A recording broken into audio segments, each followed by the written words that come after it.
it's Dana Carpenter, and this is episode number 2 of CarbSmart's Dana Carpenter's Low Carb for Life. And again, we are teaching low carb cooking skills and also just some basic cooking skills in this show. Because, unfortunately, a lot of people just never learn this stuff. When I was a kid, everybody cooked and we all took cooking in school, but that's kind of gone away because, let's face it, I'm getting old. So, we're going to learn today how to make mayonnaise. Why, you ask, do you want to make your own mayonnaise? I'll tell you why. The quality of the oil in commercial mayonnaise is appallingly bad. It's generally soy oil or canola. Do not be fooled by the mayonnaise that says made with olive oil. If you read the label, you will find that olive oil is just one of the oils it is made with, and it generally has soy, canola, or both as well, and usually more of those than it does of the olive oil. I am going to be using raw eggs. If you want, you can pasteurize your own eggs at home. Gosh, I don't have the instructions in front of me, but trust me, if you go online and Google how to pasteurize an egg, you will find the instructions. It's not hard. Okay, so what do we need to make mayonnaise? I'm going to make mayonnaise right in the jar I intend to store it in. This is an old salsa jar. It's just about exactly the right size, and just as importantly, it fits my stick blender. So that's why we're using this jar. If you prefer and you don't have a stick blender, you can do exactly the same thing in your regular stand blender. It'll work exactly the same way. You'll just have to scrape it out and put it in a jar. That's all. So what do we do to make mayonnaise? First of all, I like to use 1 egg and 1 egg yolk.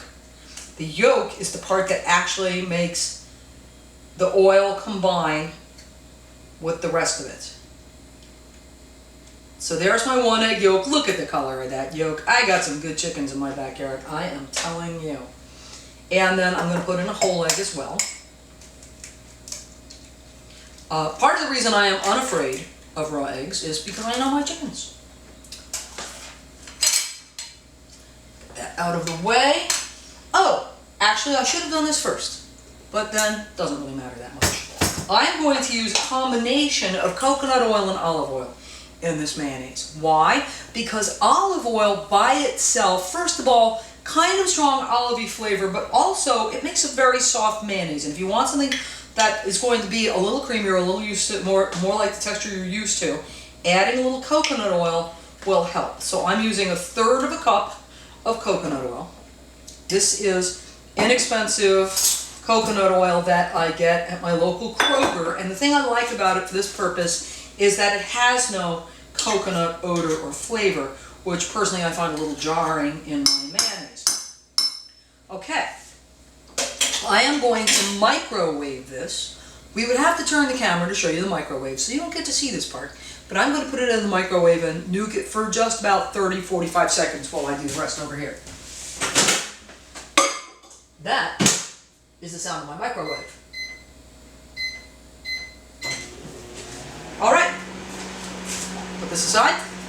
So we've got the egg and the egg yolk in the jar. We are now going to add a tablespoon of fresh squeezed lemon juice. I squeezed that before we turned on the camera. A tablespoon of red wine vinegar. Now, you can play with this. You can use all vinegar, you can use all lemon juice if you want. You could use lime juice. You could use balsamic vinegar to get a slightly sweet mayonnaise. You can really do a lot of things with it. So feel free to play around once you've done it a few times. I'm going to use 1/2 teaspoon of salt.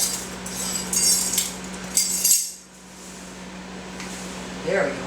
This, by the way, is good mined ancient seabed sea salt, which I highly recommend. Doesn't have to be this brand. This is just what I can get locally. But the nice thing about the mined sea salt is, first of all, loaded with trace minerals, and second of all, since it's from ancient seabeds, it's from before the oceans were polluted. I find it absolutely worth the money. I'm going to add, let's see, I'm going to add 1 teaspoon of dry mustard. I have ever done this with a little prepared Dijon mustard or spicy brown mustard when I happen to be out of powdered mustard, but I like the dried mustard best.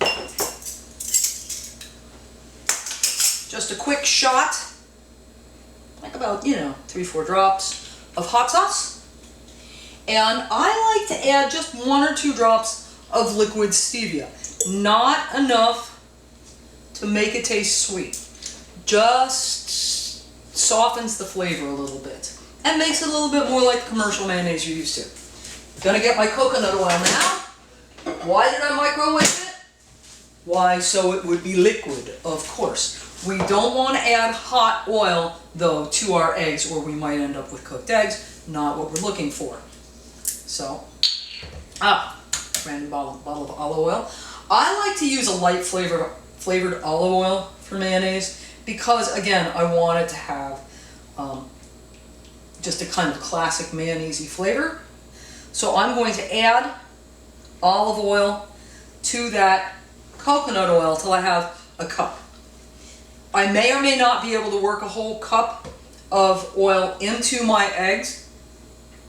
We will see. It depends sometimes on the day.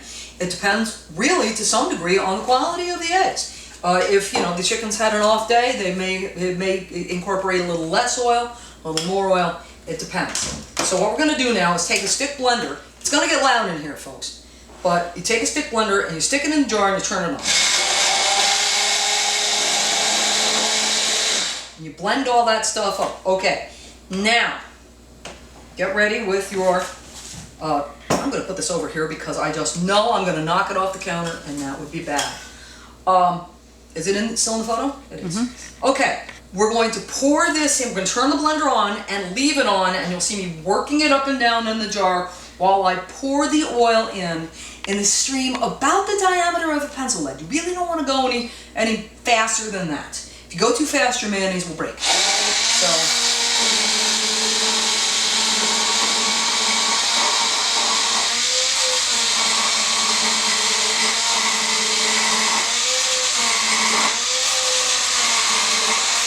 see, it's getting lighter in color and it's starting to thicken up.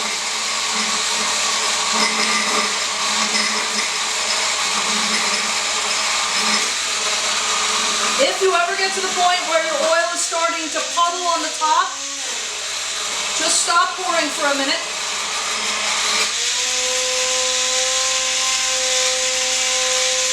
And blend that in before you continue.